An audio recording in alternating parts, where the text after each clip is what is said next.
radio de diseño.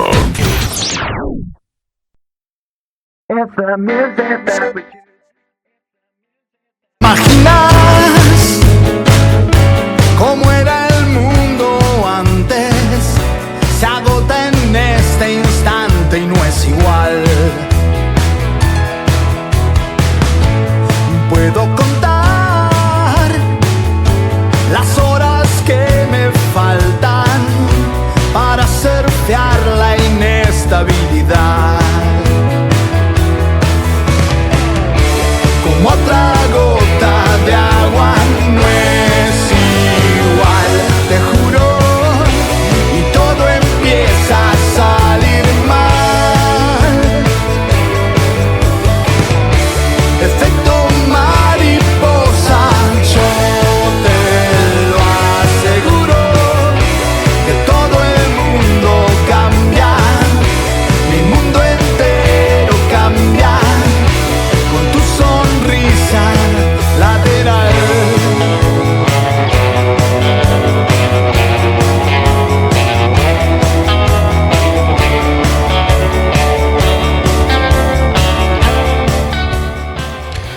Mi nombre es Gerardo Muñoz, esto es Pequeños Elementos, temporada 4, año 2026. Todos los lunes, en abril, especialmente de 18 a 20 horas, por plataforma Vox de Rosario en el 88.3. Estamos en streaming por Twitch, Vox FM, WOX FM, y en Kik, Vox 88.3.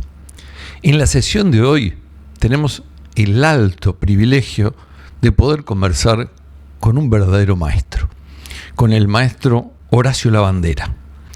Horacio nació en Buenos Aires, un mes de diciembre, en una familia traspasada por el arte y la cultura. Desde muy corta edad evidenció su pasión, su vocación por la música y en particular por el estudio del piano. De todo lo demás lo conversaremos con él hoy, antes de su próxima visita el sábado 11, este sábado próximo, en el Centro Cultural Atlas de la ciudad de Rosario, en calle Mitre, a las 21 horas, donde estará presentando su último y más nuevo espectáculo en nuestra ciudad. Cuarta presentación de este espectáculo que lo traerá como tantas veces a la ciudad de Rosario. En una tarde con mucha lluvia, una tarde para sentarse a escuchar o a tocar el piano.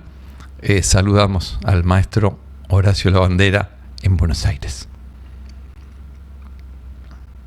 Hola, muy buenas tardes. Hola Horacio, ¿cómo estás? Permíteme que te tutee. ¿Qué mejor vista que el piano detrás? Claro, sí. No sé cómo está allá Buenos Aires, pero acá es un día con una tormenta terrible, un día, decía yo, como para quedarse escuchando piano. Me imagino que vos habrás tenido varias horas de practicar tu instrumento en el día de hoy, ¿no? Sí, la verdad que con muchas expectativas por el concierto del sábado. Y volver a Rosario siempre es especial, y en esta ocasión con un programa tan fuerte, con obras como las Variaciones Goldberg, que es una de las obras centrales de la historia del piano.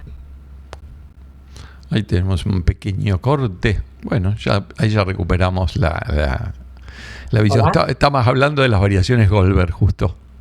Sí. Así que la verdad que el programa lo completan muchísimos autores, además de Bach. Hay una sección de música argentina donde voy a incluir Astor Piazzolla, Osvaldo Golijov, y para ir cerrando el concierto, una selección de Frédéric Chopin y mis versiones de Star Wars. El programa se llama Cine al Piano porque todas las obras que componen el programa de algún modo, de un modo u otro, están relacionadas con el cine. En la conversación de hoy tenemos un apartado especial dentro de un ratito justamente para hablar en particular de las películas y de la música, de todo el programa que nos va a presentar el próximo sábado aquí en el Atlas.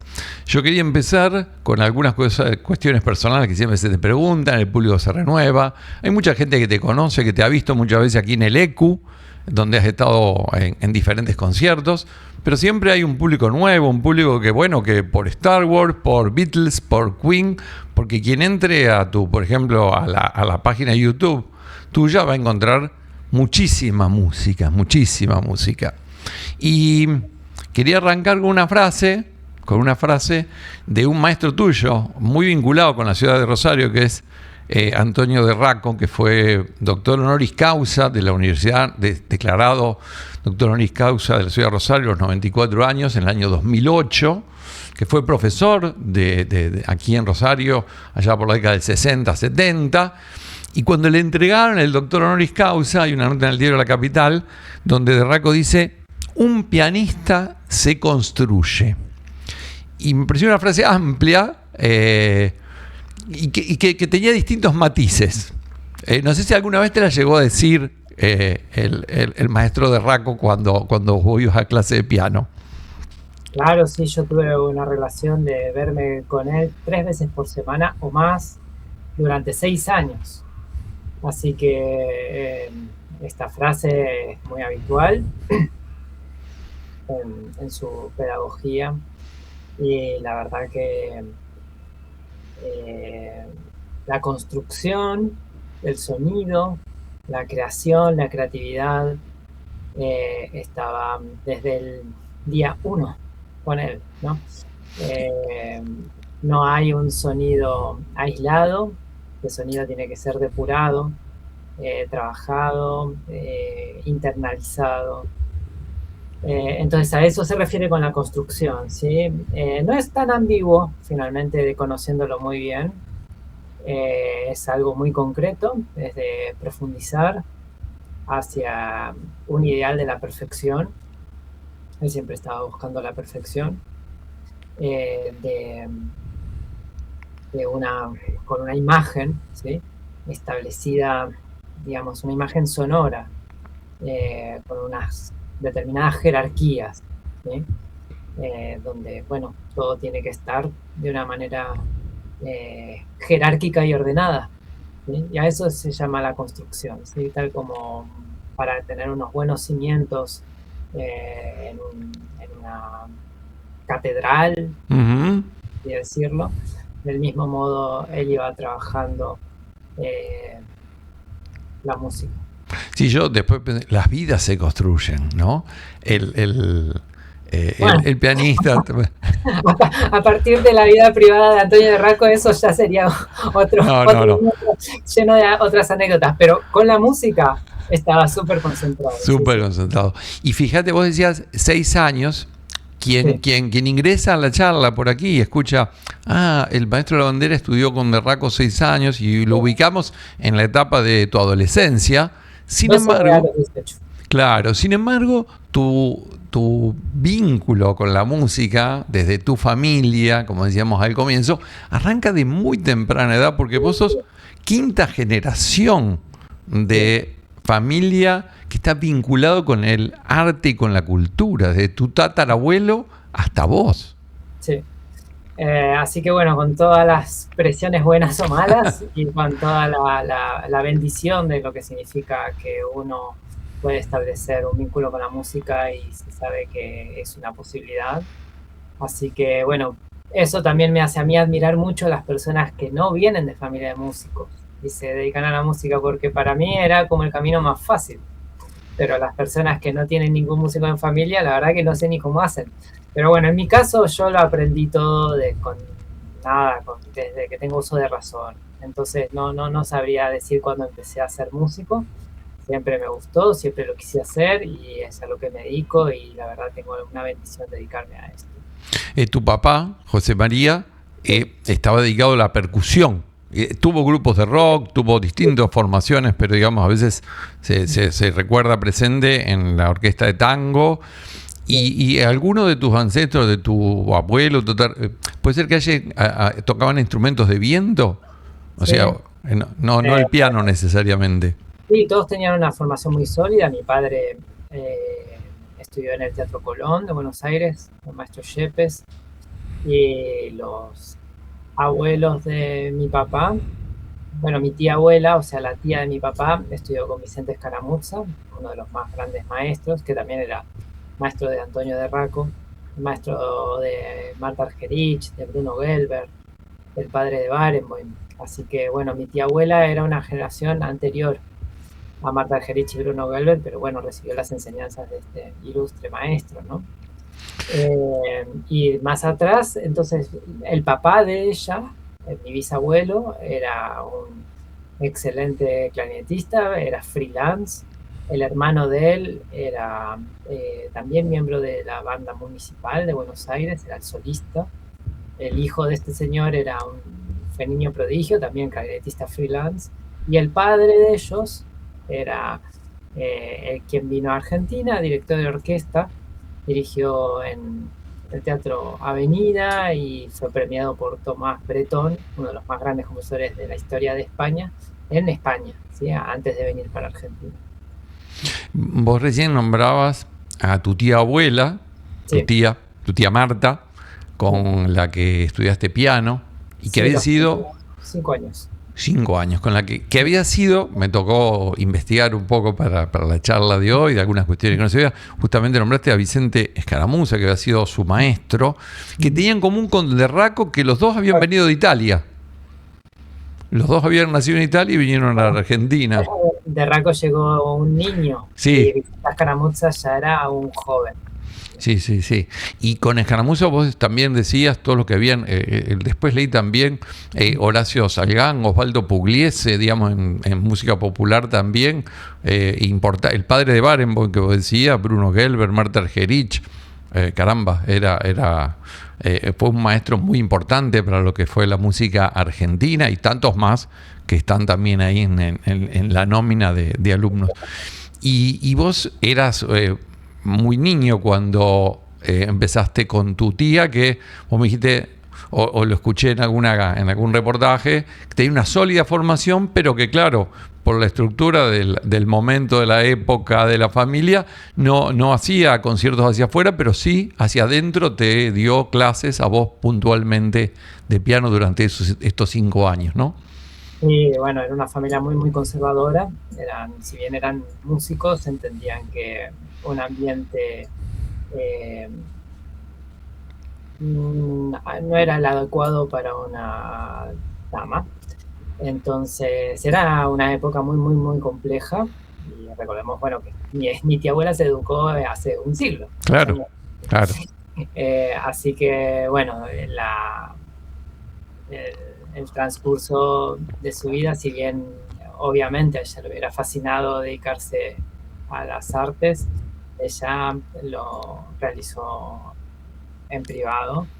Y bueno, yo empecé a estudiar con ella cuando ella ya era mayor, pero bueno, me dio unas enseñanzas muy sólidas, con mucho rigor, mucha exigencia y bueno, la verdad que impresionante.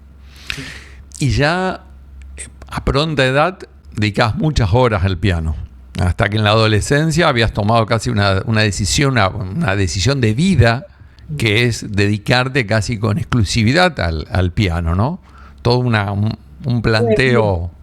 Sí, muy, muy complejo eso porque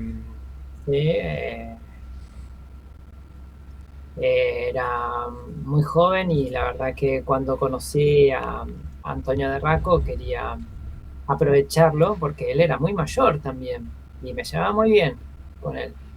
Sentía que ahí tenía mucho para aprender. Fue una persona que tenía mucha cultura y un roce cultural que yo quería aprovechar. ¿Sí? Él había trabajado con Alberto Ginastera, había sido muy cercano al director de orquesta Juan José Castro, y de todo un mundo que la verdad que me interesaba mucho.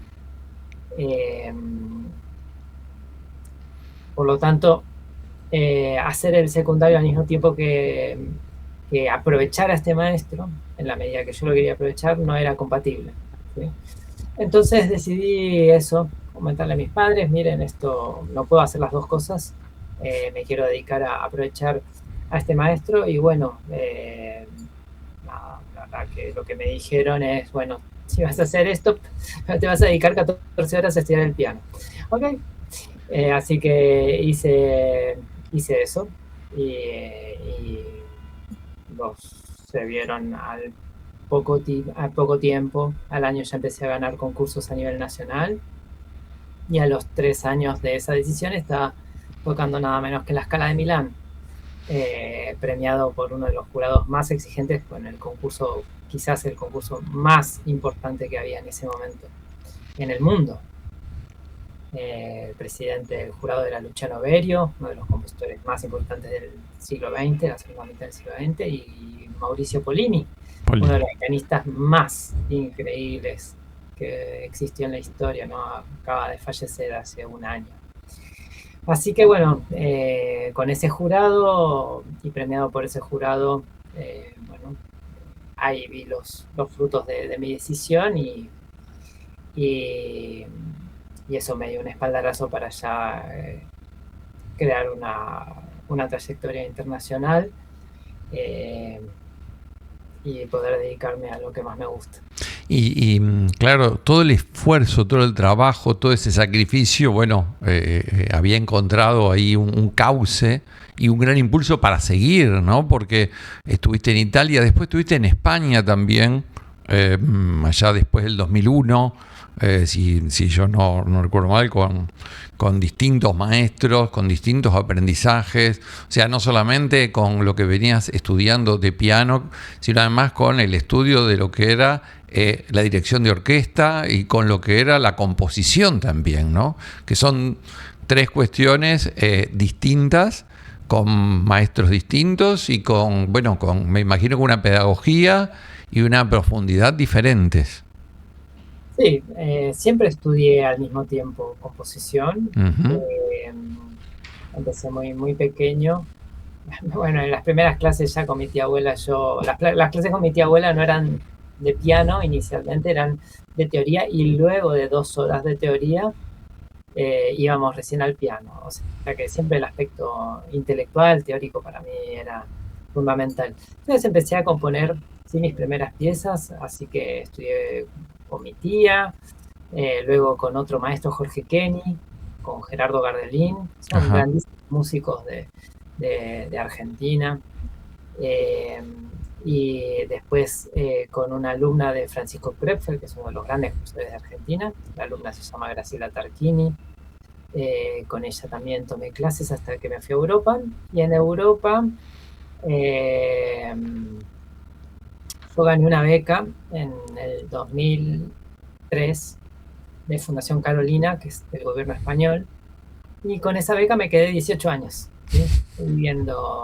Aproveché la beca y empecé a hacer contactos para hacer conciertos, y así hasta el 2020, y que fallece mi padre. Así que en esos años, al principio, estuve buscando profesor de composición, profesor de dirección orquestal, y más o menos unos 5 años después encontré quiénes eran mis ideales. Si bien tomé cursos en los cursos de Stockhausen no daba clases de composición, daba sus cursos donde explicaba sus obras, pero en el 2009 empecé a trabajar con Alberto Posadas, que considero uno de los compositores más increíbles del siglo XXI, o, en mi opinión, es mi compositor favorito, así que pude estudiar con mi compositor favorito, que está vivo actualmente, y él me enseñó, digamos, un montón de técnicas que son las que aplico para hacer mis obras. Y al mismo tiempo, en el 2009 también, en el 2007 conocí a Jorge Rotter, que también es muy conocido en Rosario. Claro. Estuvo muchísimos años como director titular de la Orquesta de Rosario, que tiene una formación espectacular y un pedagogo de dirección orquestal espectacular, y con él fue con quien aprendí lo que sé de dirección de orquesta. Las veces que me tocó, yo dirijo desde el piano, usualmente excepto una vez que dirigí una sinfonía de Beethoven, la número 1, mis trabajos siempre fueron desde el piano, haciendo los conciertos de Mozart, de Beethoven, de Chopin, y él me dio toda esta formación para poder hacerlo de un modo lo más serio posible, ¿no? Sí, había leído la relevancia que vos le dabas, por ejemplo, al trabajo de Stockhausen, un músico de vanguardia, y también la influencia que había tenido un profesor como Posadas también en tu formación. Sí, bueno, de alguna manera Alberto Posadas sigue una línea de Karl-Heinz Stockhausen, de Yanis Xenakis, y bueno, yo fui premiado por Stockhausen en el año 2004 en Alemania, en sus cursos, con la interpretación de su música, una música que es muy, muy compleja, y bueno, la verdad que sí, sigue siendo para mí un faro enorme como creador. La verdad que su obra es increíble y ha estado en mi repertorio desde antes de conocerlo, desde que tengo 16 años, ha estado siempre en mi repertorio la música de este compositor, de tanto que lo admiro. A veces uno puede incurrir en algún error en las preguntas y bueno, le ruego que me corrija, ¿no? Pero ¿hay un vínculo o hay una preocupación personal por el vínculo entre la composición, las matemáticas, lo científico? He visto que hay cursos, hay desarrollos. Hace poco escuchaba un reportaje de Diego Lombeck, que es científico argentino, y nombraba personas muy preocupadas por lo científico, y lo nombraba usted, maestro de la bandera. Y bueno, hay esta cosa de la música que quienes somos profanos y quienes escuchamos y quienes nos gusta, a lo mejor a veces no vemos todo ese panorama que otro sí puede ver. Y un poco le quería preguntar por esta cuestión de matemáticas, ciencia, música, además de lo que es lo espiritual, ¿no? Es que Rosa está ligado a lo espiritual también, ¿por qué Sí. no? Las matemáticas, digamos, están al servicio para ir, digamos, complejizando todo lo espiritual que podemos intuir, ¿sí? Y lograr aún, para retomar las palabras de Antonio de Raco, construcciones cada vez más complejas. Y para eso es indispensable el trabajo con matemáticas, ¿no? Entonces, si tu pregunta es mi preocupación o mi dedicación a este campo, es, bueno, desde que tengo uso de razón también. Para mí la música no se puede desligar de la matemática.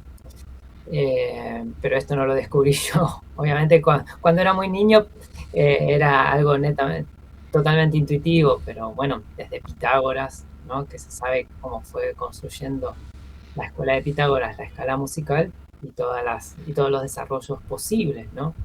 Y luego todo esto se va a expandir hacia técnicas increíbles durante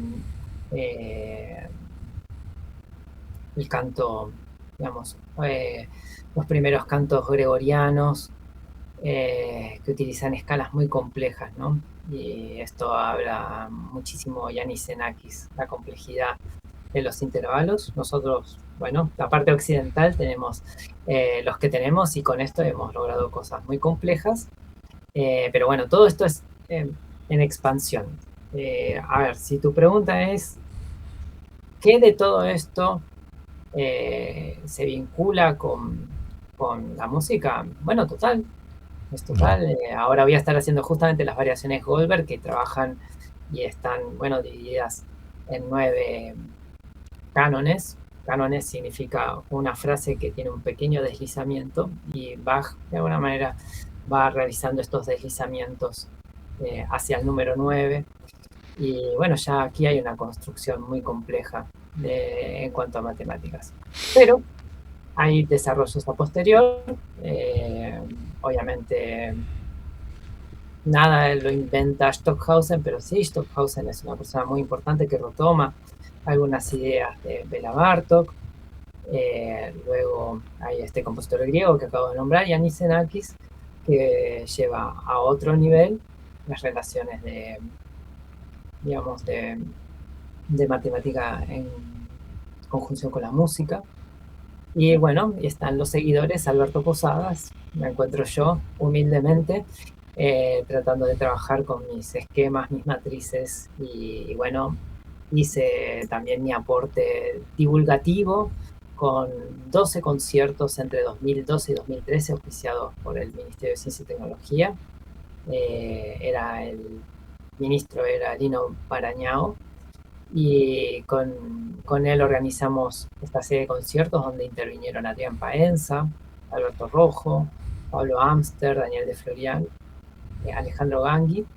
Son grandes científicos argentinos donde ellos, antes de que tocara una pieza que podía tener que ver con las matemáticas, ellos daban un enfoque teórico. Y bueno, todo lo pueden ver en YouTube. Ahí está. Que los invito a disfrutar y sumergirse en la música con la ciencia. Sé que a priori parece algo muy, muy difícil de entender. Los invito a todos a estudiar música y entonces de esa manera van a poder apreciar, estudiando música, cómo la ciencia, la matemática, la física puede ir desarrollando hacia un lugar cada vez más complejo. Estamos hablando en esta lluviosa tarde de Rosario con el maestro Horacio Lavandera, que el día sábado 11 de abril a las 21 horas va a estar en el Centro Cultural Atlas de Rosario presentando este espectáculo que es Cine al Piano, ahí en calle Mitre 645 de la ciudad de Rosario.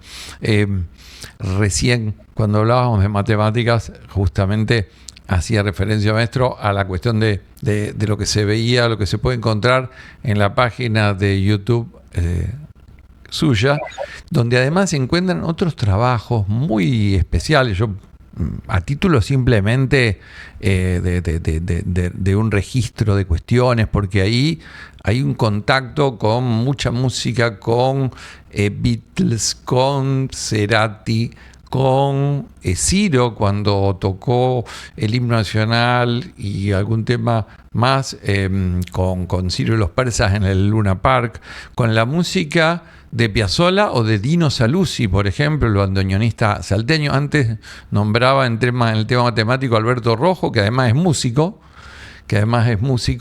y que esto nos introduce a la visita del 11 aquí en Rosario, en el tema de estos dos mundos, el mundo de la música y el mundo del cine. Yo hice como una pequeña reseña antes de preguntar por cada una de las páginas que van a ser interpretadas, y a título de poner algunos nombres del lado del cine, digo: Star Wars, Francis Ford Coppola, Marcello Mastroianni, El pianista, Han Solo, 12 monos, Bruce Willis, Brad Pitt, algunos de los Terry Gilliam, el mismísimo George Lucas como director, desde el lado del mundo cinematográfico de películas en donde se han interpretado algunas de las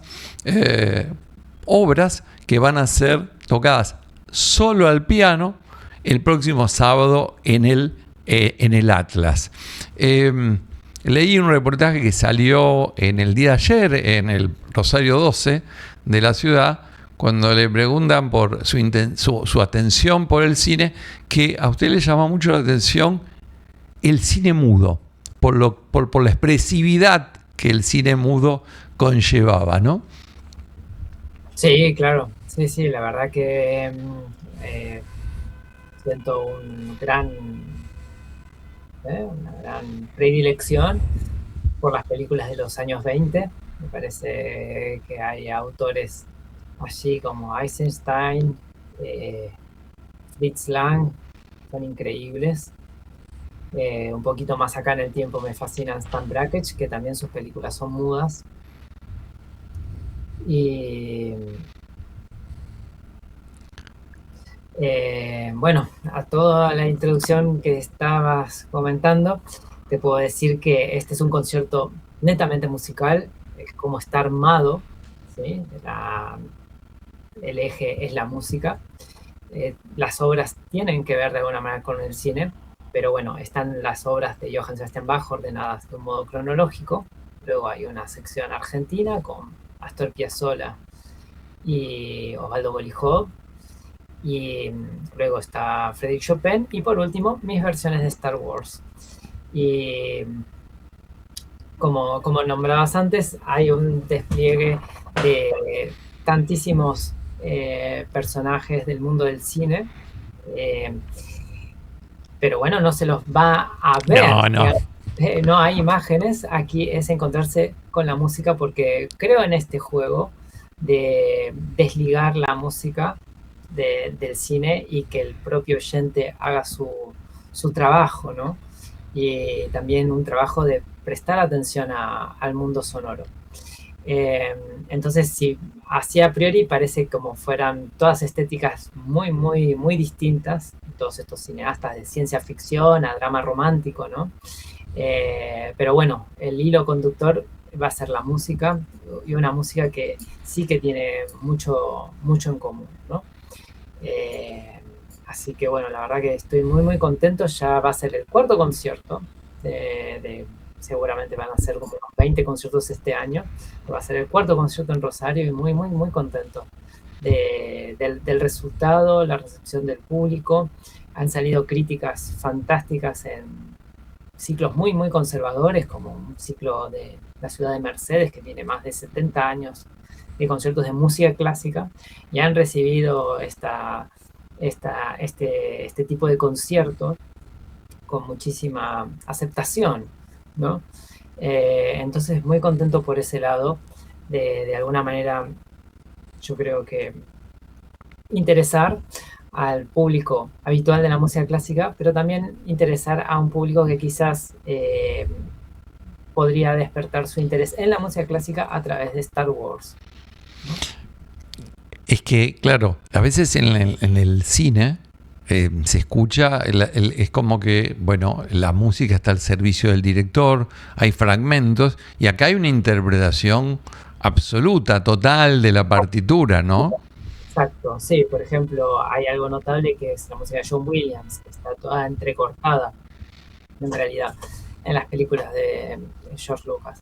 Pero bueno, otro tanto, tampoco se va a poder hacer una película donde se escuchen las variaciones Goldberg completas, ¿no? Que dura más de 40 minutos. Claro. Entonces, en este concierto sí se van a escuchar las obras completas y no se van a escuchar los cortes con los que se escucha la música de John Williams en las películas, ¿no?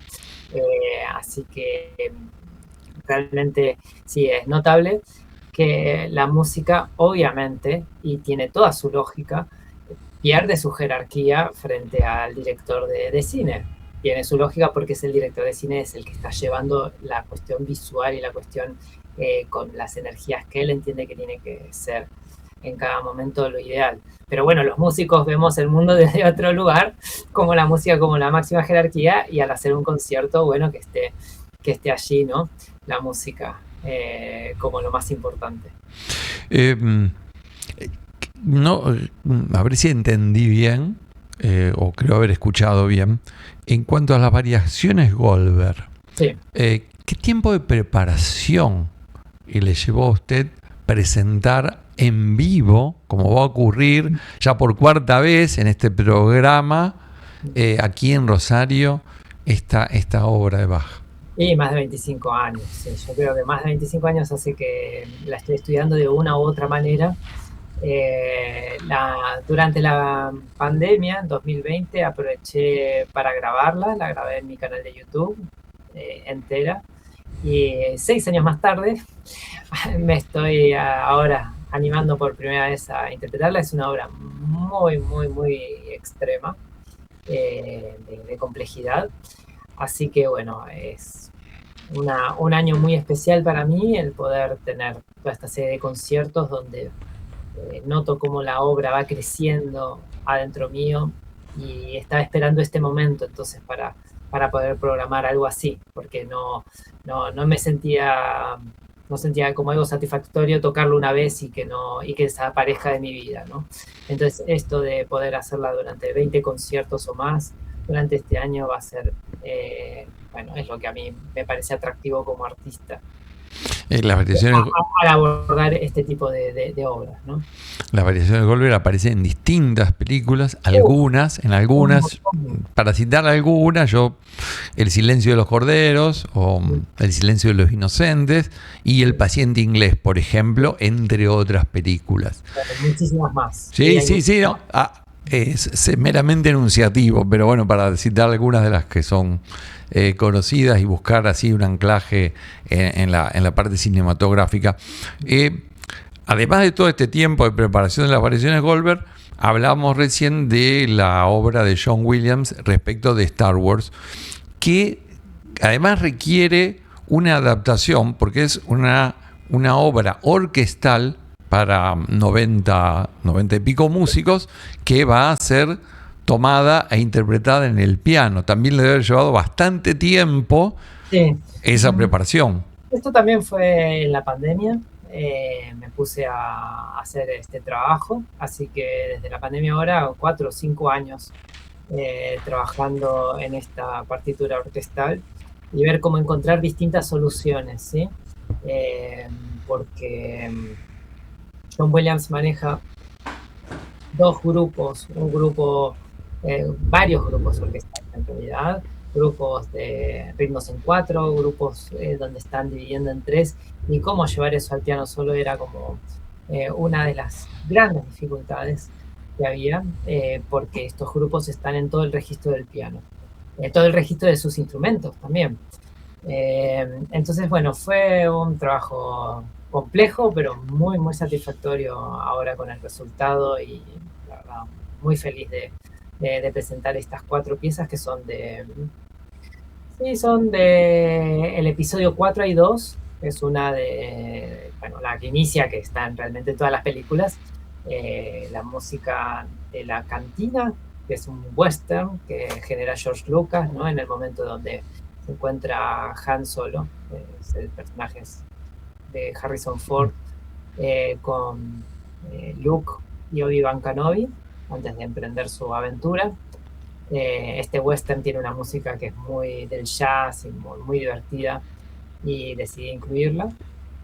La marcha imperial, que si mal no recuerdo está en el episodio 5 o episodio 6, y el tema de amor del jovencísimo Darth Vader, que es del episodio 2, ¿sí? Que es una canción de amor que escribe John Williams y que voy a interpretar en esta suite, ¿no?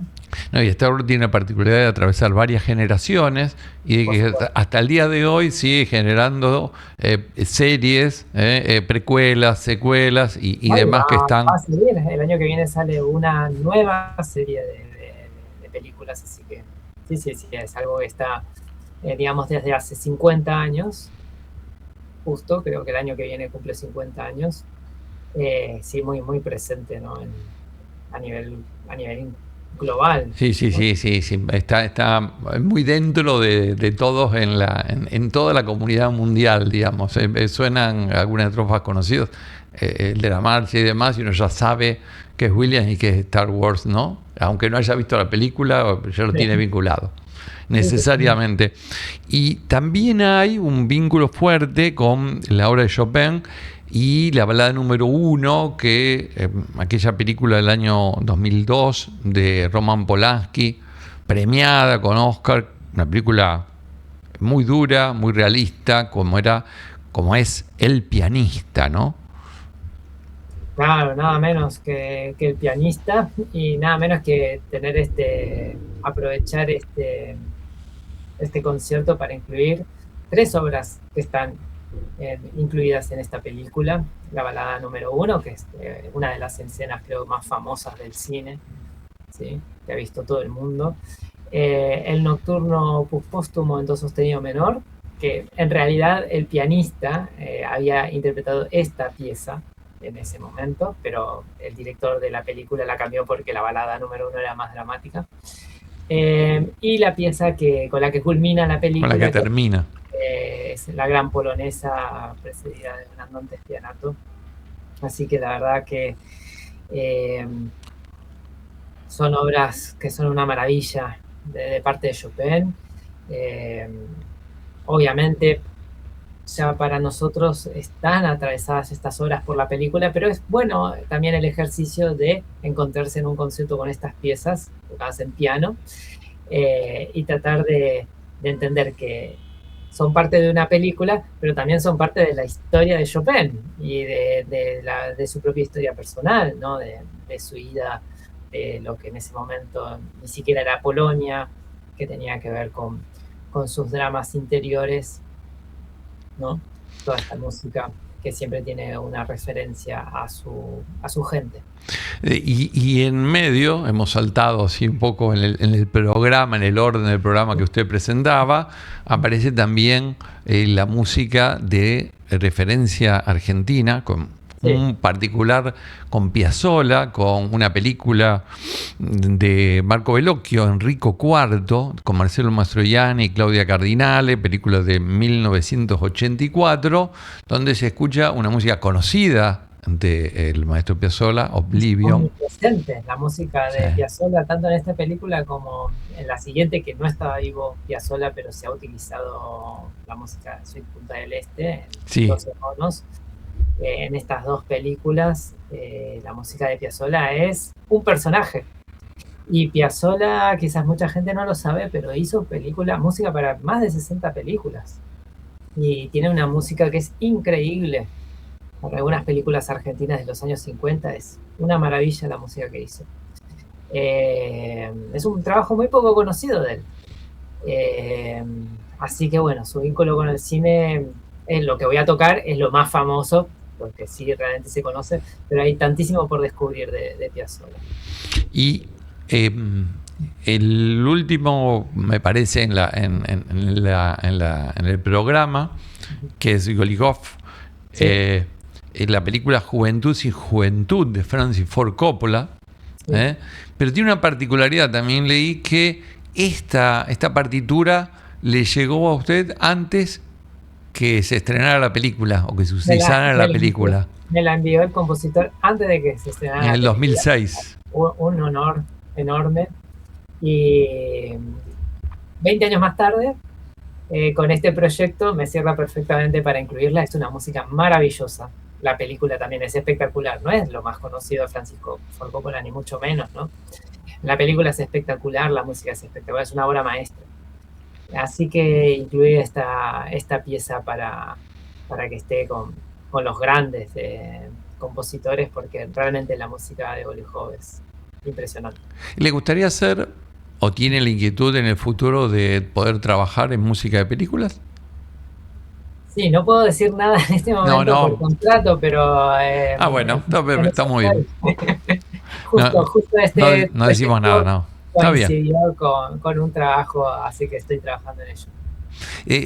Creo también haber escuchado, leído por ahí, acá hubo un trabajo que se hizo sobre el cine negro francés y también sobre el gusto por las películas de Godard, por ejemplo. Godard. Esta cuestión estética de todo el cine, del cine francés, de la novela y demás, ¿no? Fascinado. Godard, he ido al cine a ver un par de películas de él, me parece fascinante su cine. Sí, hay dos G que me habían quedado, que era Godard y Gershwin, ¿no? Dos. Gershwin es músico, está en otro lugar. Pero pero como influencia ahí importante en la vida personal. Godard no me logró convertir en cineasta, Gershwin sí me convirtió en músico, así que Godard no tiene la misma importancia. Pero obviamente Gershwin para mí es un maestro que está siempre presente, su manera de ver, podríamos decir, la cosmovisión, de ver todos los ritmos de las Américas, de ver todos los ritmos que lo rodeaban. Es impresionante, así que sigue siendo para mí un faro de alegría. Recuerdo de muy pequeño verlo a él, ver sus videos. Tiene 2 o 3 videos, no más, 2 videos. Siempre feliz, tocando su música, su piano, y esto a mí me contagió. Yo dije, esto es lo que yo quiero hacer toda mi vida. Así que bueno. Sí, estaba entre de esos referentes de joven que había tenido. De niño. Yo vi sus videos a los 8 años. Ha venido muchas veces aquí, decíamos, desde muy joven, ha estado muchas veces en Calle San Martín, en el ECU, con distintas participaciones. Y bueno, la invitación es al sábado 11, 21 horas, en estos mundos de la música y del cine, este espectáculo de cine al piano, Star Wars, Bach, Chopin, Piazzolla, Golijov, el 11 de abril en el Complejo Cultural Atlas, Mitre 645 de la ciudad de Rosario. Nos vamos a transportar con la música, con el virtuosismo del maestro Horacio Lavandera. Encontré una frase, empecé con una frase del maestro de Raco y voy a cerrar con una frase de Raco que dijo ahí también cuando le dieron el premio de doctor honoris causa en el año 2008 en la Universidad Nacional de Rosario. Dice: las músicas son todas músicas con distinto sonido. Hablaba de los diferentes ritmos y demás, y encontré esa frase en ese contexto. Wow, sí. Era un intelectual excepcional, tenía un nivel de apertura, que es el nivel de apertura que tenía es el que lo llevó a vivir 94 años. Tenía la mente siempre abierta, siempre estaba yendo a museos, siempre estaba yendo a conciertos de música de vanguardia. Él, no había nada de lo que se estuviera haciendo en lo reciente que él no estuviera 100% informado y con una actitud 100% positiva. Así que ese espíritu también me acompaña. Maestro, le agradecemos muchísimo el tiempo, el haber distraído de sus ocupaciones para esta conversación con la gente de Rosario. Y por supuesto, bienvenido a la ciudad del próximo sábado. Vamos a disfrutar, como siempre que viene a esta ciudad.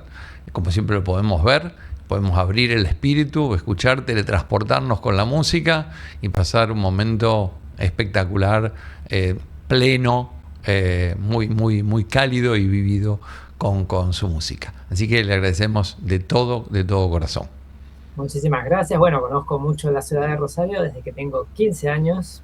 Hice un concierto en la biblioteca, luego en el Teatro del Círculo. A partir de ese momento hice muchísimos conciertos en el Teatro del Círculo, y luego también en el Espacio Cultural Universitario, y va a ser este sábado la primera vez en el Complejo Cultural Atlas.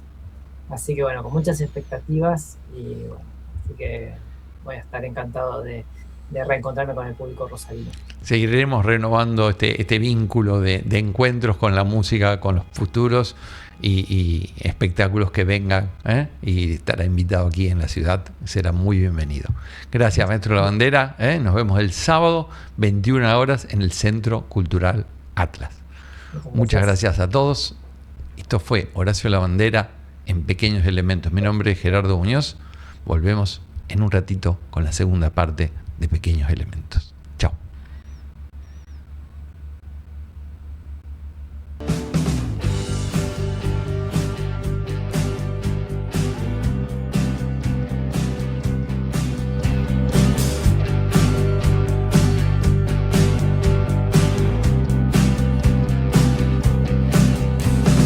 Somos los olvidos, somos dos gatos perdidos, somos narcos en tablada, soy tu novia que no acaba.